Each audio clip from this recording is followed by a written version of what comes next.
If big cities supported their own artists, people wouldn't have to feel the need to go to big cities like Atlanta to make it. If Nigerian companies supported their own artists in the US, people wouldn't have to feel the need to go to Nigeria to make it. The arts will never die. The arts will always grow. If you're a company looking for something to support, why won't you support your own? The money used to pay a major artist plane ticket could also be used to set up an entire show for the best local acts in your city. That was the status that I put not too long ago, and I know that has different views to go along with it. My name is Mr. V-Sax. I'm a local artist in Houston, and I also deal with booking musicians, and also, I kind of deal with the arts in terms of like musicians and stuff like that. But one of my main things is I put that status up because I just felt that a lot of artists, I'm not saying musical artists, but even film, models, anything that deals with arts, a lot of people are struggling because I just feel that a lot of us, we don't support our own. And so I wanted to get different viewpoints from this one. Shout out to Speakstv for allowing us to have this platform and have two people with me. And I want you guys to introduce ourselves so you guys can give your credentials, and so we can also talk about, your viewpoints and how you feel about what I said. Because I think it's controversial. I don't know. Yes, it is. Hi, everyone. I'm Susan Wakedi, writer, producer, filmmaker right here in Houston, and I'm here with Victor. And hi, my name is Albert Okabwe. I'm a certified public accountant. I serve small businesses and contractors, and includes performers and artists. So I'm pretty passionate about that issue myself because I do see the economics of music and modeling and creative stuff for different people. Okay, so let me ask you guys, real quick, for you, because before the filming happened, you was like, you had you really wanted to say about this. So, how do you feel about that aspect about like artists struggling and like cities, we don't support our own homegrown talent? Like, what do you feel about that? Well, coming from a filmmaker's perspective, Victor, I can say that it's not that we don't support our own. I think it has more to do with what you mentioned, economic benefits. As you know, a lot of people, actually the audience, are the ones that are demanding what we as filmmakers, producers, music producers, marketers go for. They have certain artists they want to pay to see. Mm-hmm. So for example, if you have a local talent, it's not saying that he's not talented or he's not good enough, but the audience want to pay to see Two-Face or some of the other more known people. The same thing is also common in filmmaking. Like, for example, I was talking to a friend last night from California who's a filmmaker. He's finished a film here, a very good film. I saw it, I critiqued it. However, for him to market that film, he has to film some parts with some known faces before the marketers will pick it up. So it's all about the marketing and the money making and what the audience wants to see. So let me ask you so for the local up and coming artists, mm-hmm.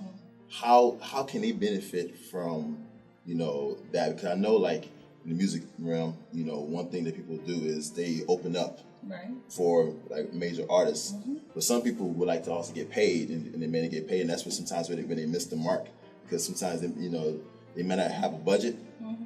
for for the opening act. So now it's up to the artist to say, oh, should I perform here for free, or I deserve to get paid? How would you feel about like that? I completely agree and disagree.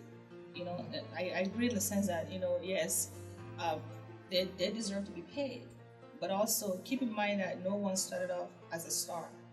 Everyone has to start from somewhere, and so I have this thing that I say when I cast artists and stuff. I say, if you stick with me when I can pay you $1, when I cannot pay you at all, I will stick with you when I can pay you in the millions. So there's some sacrifices you have to make to begin with. That's not to say that those artists should never be paid to be, but I think as an artist, you should get you a manager representation. If you're that good, someone should take interest in representing you. That person can negotiate for you.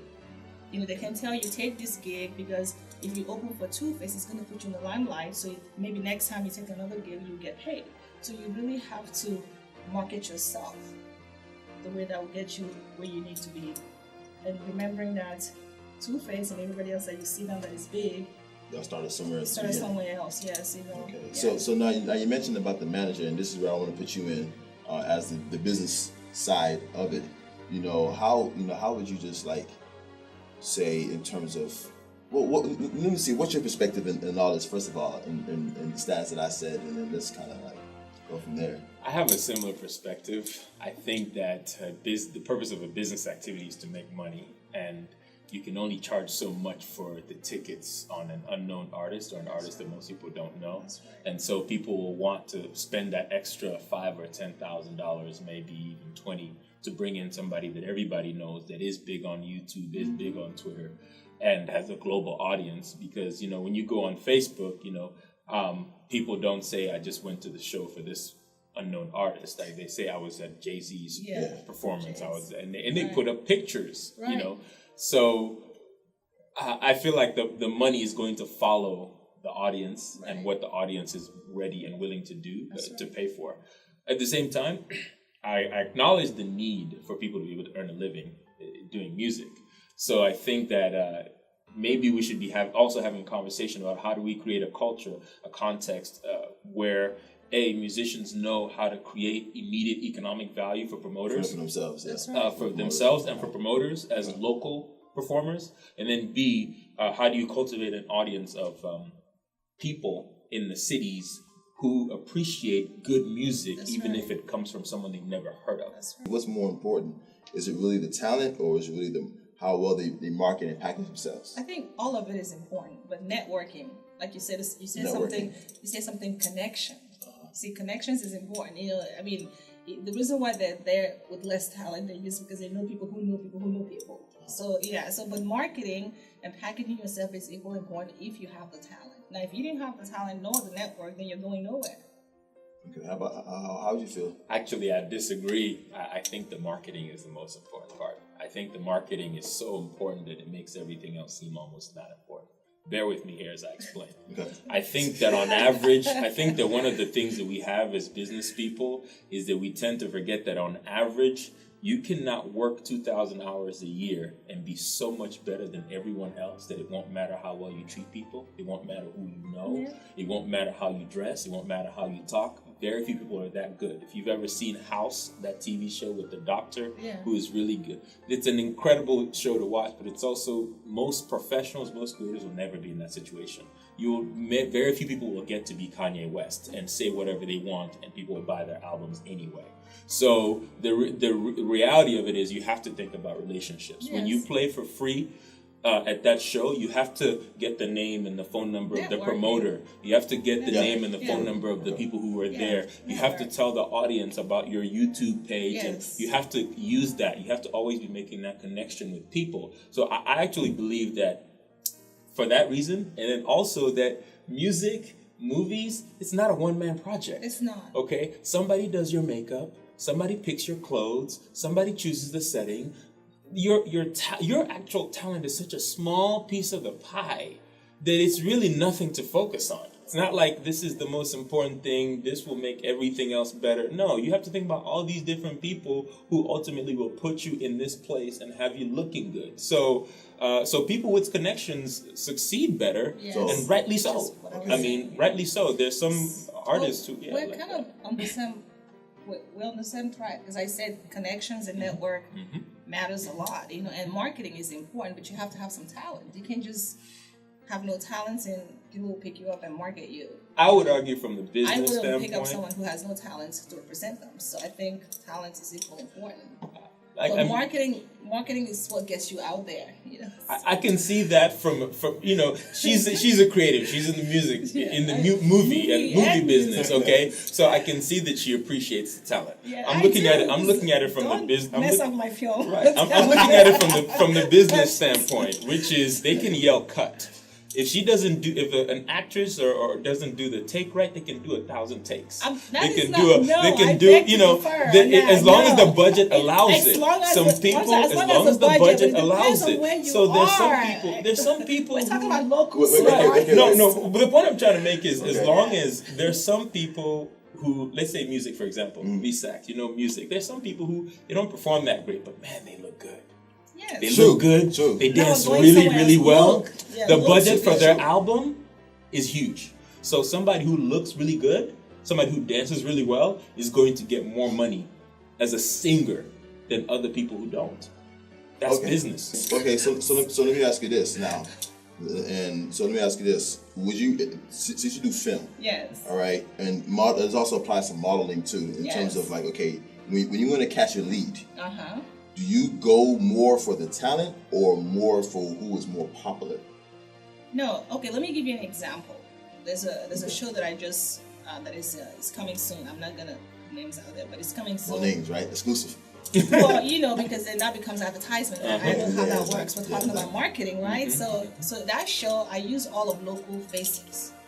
Okay. These are talented people that I know locally, okay? And I'm trying something new because one of the things that we forgot to mention is like in film. One of the things I want to do as a producer here in town is to create shows which by using the same actors or artists over and over and over, they become popular. It's like Tyler Perry. They become popular. Tyler Perry yes, that's right. So because those are the artists that like I was trying to say earlier, who are not popular, were not always popular. So you have to start. So you have to create those artists. You can't expect someone who no one knows to come and take the same spotlight as someone who knows who has already paid his dues and already worked his way up and all that. So that's the point I was trying to make. So, so when I'm casting, to answer your question, I do look for people who are passionate. You have to have passion for what you want to do. You have to be reliable because I need you to be on set when excuse me for being late, you have to be reliable because I need you on set when I call for you. And of course you have to have talent because I can't keep cutting and you're messing up and cutting and going. It costs time. It takes, and we all know that time is money. So sounds very good. Yes, I have a response to that, by the way. Yes. Okay. So I think I'm done. So so no. To answer your question, and then for the marketing, if like we said earlier on, the marketers out there are telling us we need to see a face. Like I have a film that I just marketed. The first thing they asked me was, "Who's in it?" Yeah. So I had to name all the people. Okay, good. The next one was, can you send me a preview copy? So then I had to, give them preview and all that stuff. So yeah, it's definitely important to have popular faces. But I think by working together, we can create our own popular faces right here in town. But we have to work together. Okay, now what's your? I just wanted to say, being the accountant on the show, I definitely understand budgets and financial constraints. Yes. But I also take a nuanced view of talent. I think you have the ability to perform a task, and then you have the ability to perform it better than most people. Okay, I think before you can get any job, you have to be able to do the work. Okay, but for somebody to be able to say, you need that everyone you hire has to be able to do it for more than most people. That's where I disagree. Many things that we have to do, maybe we need more time to do it. Maybe we need more coaching to do it. Maybe we need just someone who will just be nicer to us, give us water when we're thirsty. There are all these other conditions of performance that people who are really, really good don't need them. They just come in, they get it, they knock it out. But then you have other people who are functional. They'll get the job done, but maybe they're not as efficient. Maybe they're not as effective. And what I'm saying here is, if that person looks good, if that person already has 1 million Twitter followers, people who understand marketing would rightly accommodate those people.